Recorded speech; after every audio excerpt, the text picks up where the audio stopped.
Ja, glavna sprememba je, da se v primeru, ko se nek produkt ali pa storitev prodaja, prenaša na kupca skozi daljše časovno obdobje, je to zdaj par mesecev, pa je vmes konec poslovnega leta ali pa tudi par let, da se drugače prepoznavajo prihodke, kot so se do zdaj, se pravi časovno v drugih obdobjih. Glavna, mogoče potencialna ali pa možna nevarnost je, da podjetja pravzaprav ne ocenijo prav, a je ta njihov predmet, produkt ali storitev, ki jo prodajajo, res sestavljen samo iz ene, tako imenovane izvršitvene obveze, ali sestavljen mogoče iz dveh.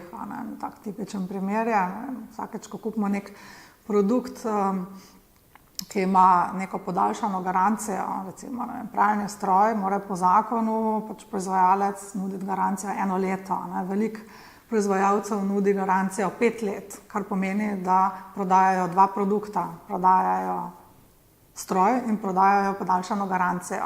In to je treba ločeno pripoznati. Stroj takoj, in to garancijo v 5 letih. Se pravi, da morajo tudi določiti samostojno ceno, koliko stane, koliko je prodajna cena tega stroja, tega aparata in koliko je prodajna cena podaljšane garancije. Kupec tega sicer ne vidi, kupec plača tisto eno ceno, ampak pri sebi za potrebe pripoznavanja prihodkov morajo pa tudi obem tem različnim tako imenovanim izvršitvenim obvezam določiti samostojno ceno. To je nekaj, kar mogoče nekdo, ki ne pozna standarda, tega ne bo naredil, in ne bo skladen.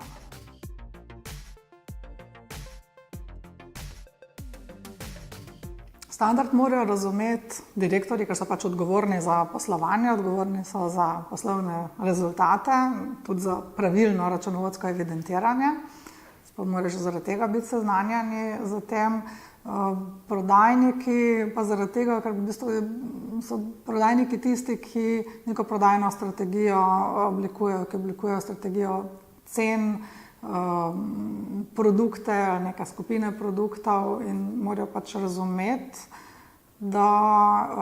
kaj to pomeni za računovodsko evidentiranje, če oblikujejo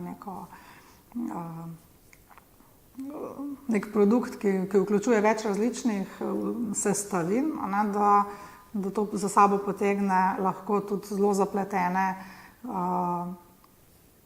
računovodske procese, ki pa zahtevajo tudi informacijsko podporo drugačno. To niso potem zadeve, ki jih lahko vodimo v nekem Excelu, ampak mora biti potem zbiranje teh podatkov, da lahko v celotnem obdobju upravljanja storitve ali pa gradnje nekega objekta, naprimer, da lahko pravilno razporejamo prihodke, mora biti to tudi informacijsko podprto.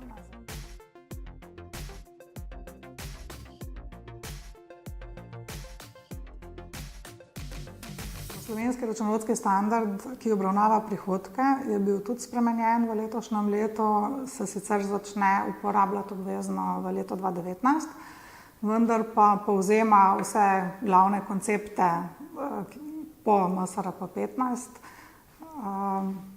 omogoča pa tudi že za 2018 predhodno uporabo tudi vsem uporabnikom slovenskih računovodskih standardov, tako da to je vsebina MSRP 15, nekaj, s čimer se bodo tudi vsi uporabniki slovenskih računovodskih standardov morali v kratkem srečati in spoznati.